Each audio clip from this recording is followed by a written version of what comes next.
জিততে হবে, এটা কিন্তু বাংলাদেশ কখনো চিন্তা করে নাই। টি-20-র মতো ভাঙা খায়, এই বোলিং লাইন দিয়ে আসলে তো কিছু করার না। Rohit Sharma strike rate by 200+, সেই লোকেশ রাহুল এবং বিরাট কোহলি টেস্টে একদম টি-20-র মতো ব্যাট করলো এবং টর্নেডো মার্কা ব্যাট করলো।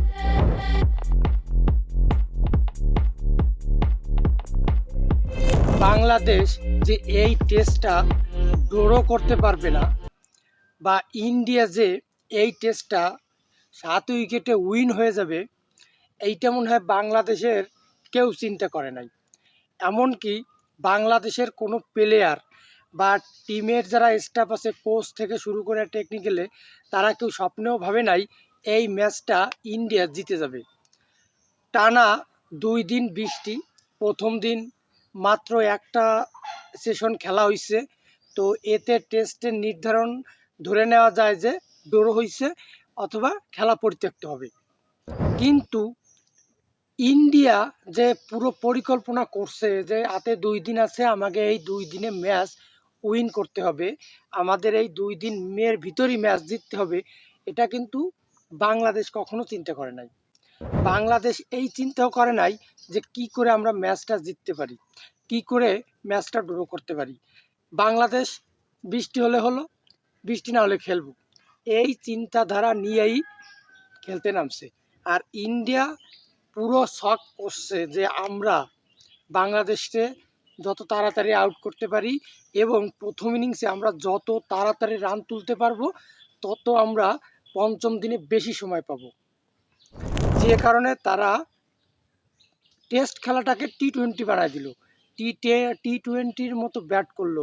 যে বিরাট কোহলি, যে লোকেশ রাহুলকে সবসময় বলা হয় যে এরা সোলো খেলে, নিজেদের জন্য খেলে, দলের জন্য খেলে না, এরা টি-20 বা ওয়ানডেতে টেস্ট খেলে, সেই লোকেশ রাহুল এবং বিরাট কোহলি টেস্টে একদম টি-20-র মতো ব্যাট করলো এবং টর্নেডো মার্কা ব্যাট করলো। যাতে কি হলো, ভারত কিন্তু বাংলাদেশে ম্যাচ হারায় দিল। ভারত চিন্তা করছে, ভারতের চিন্তাই ছিল যে আমাদের হাতে 2 দিন আছে, আমাদের এই ম্যাচটা জিততে হবে। আর বাংলাদেশের চিন্তা করছে কি, ম্যাচ তো ড্র হয়েই গেছে, এখন আমরা কোনোভাবে দিনগুলো পার করলেই হয়, ভারতের সাথে আমরা ড্র করলেই আমরা সন্তুষ্ট, যেখানেই বাংলাদেশ হেরে গেছে। আর ভারতের চিন্তা রয়েছে আমরা টেস্টের নাম্বার 1 টিম, আমাদের একটা নাম্বার 1 ব্যাটিং লাইন আছে, আমাদের একটা নাম্বার 1 বোলিং লাইন আছে, এই 2 দিনেই আমাদের খেলে বাংলাদেশকে হারাইতে হবে, সেই প্ল্যান মাফিকই তারা আগায় গেছে। দেখেন, টি-20-তে ইন্ডিয়া বর্তমানে অল চ্যাম্পিয়ন, ওদের টি-20-র সেরা সেরা ব্যাটসম্যান আছে।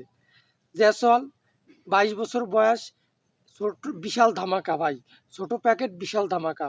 সে যে ধরনের খেলে টি-20-তে মারমুখী ব্যাটসম্যান, টেস্টে বিশাল ভাই তার এভারেজ, বিশাল ভালো প্রদর্শনী তার। ওয়ানডেতে এখনও সে দলের ঠিকমতো চান্স পায় নাই, তবে টেস্টে সে খুবই ভালো। সে দেখেন বাংলাদেশের বিপক্ষে এই যে প্রথম টেস্টে বেশি রান করতে পারে নাই, ভালো খেলতে পারে নাই, দ্বিতীয় টেস্টে কিন্তু পুরো টি-20 স্টাইলে খেলে জয়ের একদম ভিত করে দিয়েছে। Rohit Sharma strike rate by 200+, মোটামুটি এটাকেই খেলা বলে,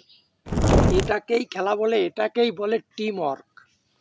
বাংলাদেশের ক্ষেত্রে হয়েছে কি, বাংলাদেশ যখন ব্যাট করতেছিল একমাত্র মমিনুল হক ছাড়া কারো ভিতরে এই ধারণাই ছিল না যে আমাদের ম্যাচ জিততে হবে, আমাদের ম্যাচ ড্র করতে হবে।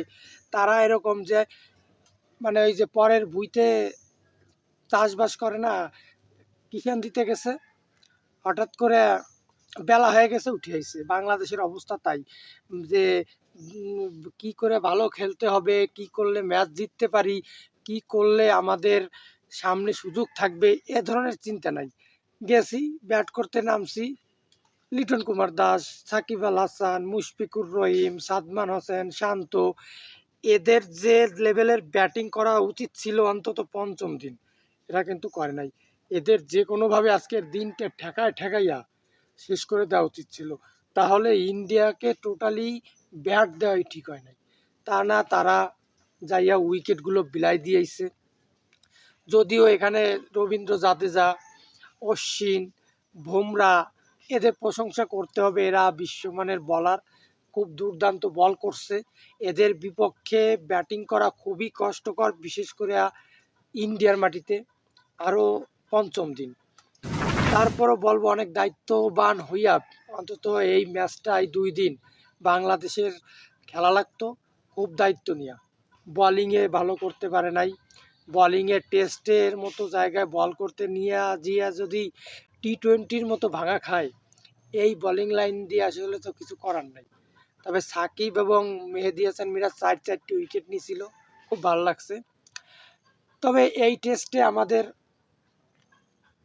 কিছুই আমরা পাই নাই, কিন্তু অনেক কিছু অর্জন করছি। যেমন খেলার কোনো শেষ নাই ভাই।